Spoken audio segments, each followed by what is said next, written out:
ಹೆಸರು ನಮಸ್ತೆ ಸರ್. ರುದ್ರೇಶಪ್ಪ ಎಂಡೇಗೌಡರು ಅಂತ ಬೆನಕನಹಳ್ಳಿ. ನಾನು ಶಿವ ಬ್ಯಾಂಕಿನ ನಿರ್ದೇಶಕನಾಗಿ ಆಯ್ಕೆಯಾಗಿದ್ದು ಈಗ ಅಧ್ಯಕ್ಷರಾಗಿ ಆಯ್ಕೆ ಮಾಡಿರ್ತಾರೆ.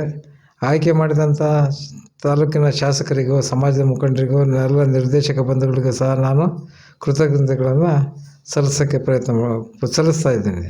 ಕೃತಜ್ಞತೆ ಸಲ್ಲಿಸುವಂಥದ್ದಾಯ್ತು ಸರ್. ಆ ಚುನಾವಣಾ ಪ್ರಕ್ರಿಯೆ ಯಾವ ಥರ ನಡೆಯುವಂಥದ್ದಾಯಿತು ಅನ್ನೋದು ಯಾವುದೇ ಖರ್ಚು ವೆಚ್ಚ ಇಲ್ಲದಂತೆ ನಮ್ಮ ಸಂಘಕ್ಕೆ ಹೊರೆಯಾಗದಂತೆ ಅವಿರೋಧ ಆಯ್ಕೆ ಮಾಡಿದಂತೆ ನಮ್ಮ ಸಮಾಜದ ಮುಖಂಡರು ಎಲ್ಲ ಸೇರಿ ಅವಿರೋಧವಾಗಿ ಆಯ್ಕೆ ಮಾಡಿದರು. ಎಲ್ಲ ಆಡಳಿತ ಮಂಡಳಿಯ ನಿರ್ದೇಶಕರಿಗೆ ನಾನು ಧನ್ಯವಾದಗಳನ್ನು ತಿಳಿಸ್ತೇನೆ.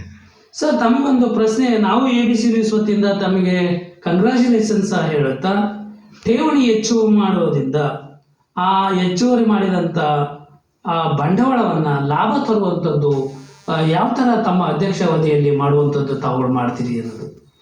ಬಂಡವಾಳವನ್ನು ಸಾಲದ ರೂಪದಲ್ಲಿ ನಮ್ಮ ಸದಸ್ಯರಿಗೆ ನೀಡಿ ಅದನ್ನು ಮರುಪಾವತಿ ಮಾಡಲಿಕ್ಕೆ ಕಾಲಕ್ಕೆ ತಕ್ಕಂತೆ ವಸೂಲಾತಿ ವ್ಯವಸ್ಥೆಯನ್ನು ಮಾಡಿ ಹೆಚ್ಚಿನ ಒಂದು ಲಾಭ ತರೋಂಥ ಪ್ರಯತ್ನ ಮಾಡ್ತಾಯಿದ್ದೀವಿ. ಠೇವಣಿಯನ್ನು ಹೆಚ್ಚುವರಿ ಮಾಡುವಂಥದ್ದು ಅದು ನಿಮ್ಮ ಪ್ರಯತ್ನ ಯಾವ ಥರ ಇರ್ಬೋದು ಅಂತ. ಠೇವಣಿ ಹೆಚ್ಚುವರಿ ಮಾಡಲಿಕ್ಕೆ, ಏಕೆಂದರೆ ಉಳ್ಳವರನ್ನು ಸಂಪರ್ಕಿಸಿ ಅವರ ಹಣವನ್ನು ನಮ್ಮ ಬ್ಯಾಂಕಿನಲ್ಲಿ ಡೆಪಾಸಿಟ್ ಮಾಡಲಿಕ್ಕೆ ಮನವೊಲಿಸಿ ಆ ಡೆಪಾಸಿಟ್ ಮಾಡಿದಂಥ ಹಣವನ್ನು ಹೆಚ್ಚು ಅರ್ಹ ಫಲಾನುಭವಿಗಳಿಗೆ ಸಾಲದ ರೂಪದಲ್ಲಿ ನೀಡಿ ಅದನ್ನು ಸದುಪಯೋಗಪಡಿಸಿ ಸಾಲವನ್ನು ಮರುಪಾವತಿ ಮಾಡಿ ಸಂಘಕ್ಕೆ ಲಾಭ ಆಗೋ ಥರ ಒಂದು ವ್ಯವಸ್ಥೆಯನ್ನು ನಮ್ಮ ಎಲ್ಲ ನಿರ್ದೇಶಕ ಬಂಧುಗಳು, ಆಡಳಿತ ಮಂಡಳಿಯವರು ಪ್ರಯತ್ನ ಮಾಡ್ತಾಯಿದ್ವಿ. ಮುಂದಿನ ದಿನಮಾನಗಳಲ್ಲಿ ನಿಮ್ಮ ಶಿವ ಬ್ಯಾಂಕಿನ ಸಂಸ್ಥೆಯಲ್ಲಿ ಅಥವಾ ಒಂದು ಮೆಂಬರ್ ಅಂತ ಕಾನ್ಸೆಪ್ಟ್ ಯಾಕೆ ತರುವಂಥದ್ದು ಮಾಡಬಾರ್ದು ತಾವುಗಳು ಅಂತೇಳಿ? ಈಗ ನಮ್ಮ 5 ಬ್ರಾಂಚ್ಗಳಿರೋದ್ರಿಂದ, ಏಕೆಂದರೆ ಅಲ್ಲೊಂದು ಕಡೆ ವ್ಯವಹಾರ ಮಾಡೋದು, ಇಲ್ಲೊಂದು ಕಡೆ ವ್ಯವಹಾರ ಮಾಡಿದರೆ ನಮ್ಮ ಸಂಘಕ್ಕೆ ನಷ್ಟ ಆಕತ್ತೆ. ಅದಕ್ಕೋಸ್ಕರವಾಗಿ ಎಲ್ಲ ಆನ್ಲೈನ್ ವ್ಯವಸ್ಥೆನೂ ಮಾಡೈತೆ. ಆದರೆ ಸಾಲ ಈಗ ನಾವು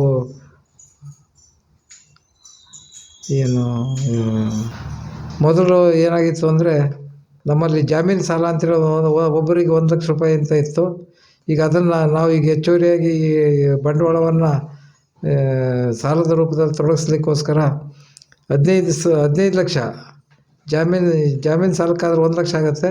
ಆಧಾರ ಸಾಲಕ್ಕೆ 15 ಲಕ್ಷ ತನಕ ಮಿತಿ ಮಾಡಿದ್ದೀವಿ.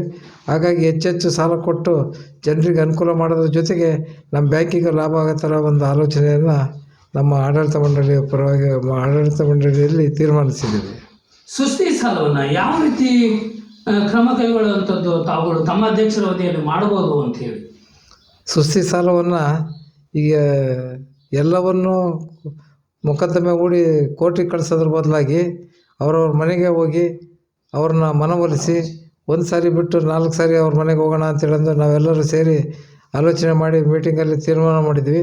ಅದೇ ಪ್ರಕಾರ ಯಾವುದೇ ಬ್ಯಾಂಕಿಗೂ ಹೊರೆಯಾಗದಂತೆ, ಯಾವುದೇ ವಾಹನವನ್ನು ಬಾಡಿಗೆ ಪಡೆಯದೆ ಪ್ರತಿ 1 ಅಥವಾ 2 ವಾಹನ ಬಳಸ್ತಾ ಇದ್ದೀವಿ.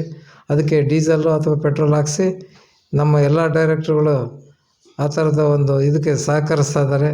ನಾವು ಬ್ಯಾಂಕಿಗೂ ಹೊರೆಯಾಗಬಾರ್ದು, ಅದ್ರ ಜೊತೆಗೆ ಸದಸ್ಯರಿಗೂ ಹೊರೆಯಾಗಬಾರ್ದು. ಅವರು ಕೋರ್ಟಿಗೆ ಅಲ್ದಾಡಿ ಲಾಯರಿಗೆ ಫೀಸ್ ಕಟ್ಟೋದ್ರ ಜೊತೆಗೆ ಅವರು ಕಟ್ಟೋಕ್ಕೆ ಇಲ್ಲಿ ಸುಸ್ತಿಯಾಗಿರ್ತಾರೆ, ಸಾಲ ಕಟ್ಟೋಕ್ಕಾಗದೇನೆ. ಮತ್ತು ಅದು ಹೊರೆಯಾಗಬಾರ್ದು ಅಂತೇಳಂದು ಈ ಥರದ ಒಂದು ಆಲೋಚನೆಯನ್ನು ನಮ್ಮ ಎಲ್ಲ ಆಡಳಿತ ಮಂಡಳಿಯವರು ತೀರ್ಮಾನಿಸಿ ಈಗ ಆಲ್ರೆಡಿ ನಾವು ಅದನ್ನು ಕಾರ್ಯರೂಪಕ್ಕೆ ತಂದಿದ್ದೀವಿ. ಅದರ ಪ್ರತಿಫಲನೂ ಸಹ ನಾವು ಕಾಣ್ತಾ ಇದ್ದೀವಿ. ಕೊನೆಯದಾಗಿ ನಿಮ್ಮ ಬ್ಯಾಂಕಿನ ಷೇರುದಾರರಿಗಿರ್ಬೋದು, ಅಲ್ಲಿ ಬಂದಂಥ ವ್ಯವಹಾರ ಮಾಡುವಂಥ ವ್ಯವಹಾರಿಕರಿಗಿರ್ಬೋದು, ಕೊನೆಯದಾಗಿ ಅವರಿಗೆ ಏನು ಹೇಳಲಿಕ್ಕೆ ಬಯಸ್ತೀರಿ ತಾವುಗಳು ಅಂತ? ನಮ್ಮ ಆಡಳಿತ ಮಂಡಳಿಯಲ್ಲಿರ್ತಕ್ಕಂಥವ್ರು ಎಲ್ಲರೂ ಸಹ ಮಧ್ಯಮ ವರ್ಗದಿಂದ ಬಂದಿರೋಂಥವ್ರು, ಅದ್ರ ಜೊತೆಗೆ ಜನರ ಒಂದು ಸಂಪರ್ಕದಲ್ಲಿ ಬೆಳೆದಿರೋಂಥವ್ರು.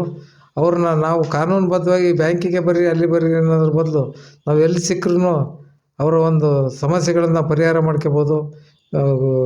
ಮುಕ್ತ ಆಗಲಿ ಅಥವಾ ಫೋನಿನ ಮುಖಾಂತರ ಆಗಲಿ ಅವರ ಸಮಸ್ಯೆಗಳನ್ನ ಹೇಳ್ಕೊಂಡ್ರೆ ಅದಕ್ಕೇನು ಪರಿಹಾರನ ನಾವು ಅಲ್ಲೇ ಸೂಚಿಸೋಂಥ ಒಂದು ವ್ಯವಸ್ಥೆಯನ್ನು ಮಾಡ್ತೀವಿ ಅಂತ ಹೇಳ್ತಾ ಇದ್ದೀನಿ. ನಮಸ್ತೆ.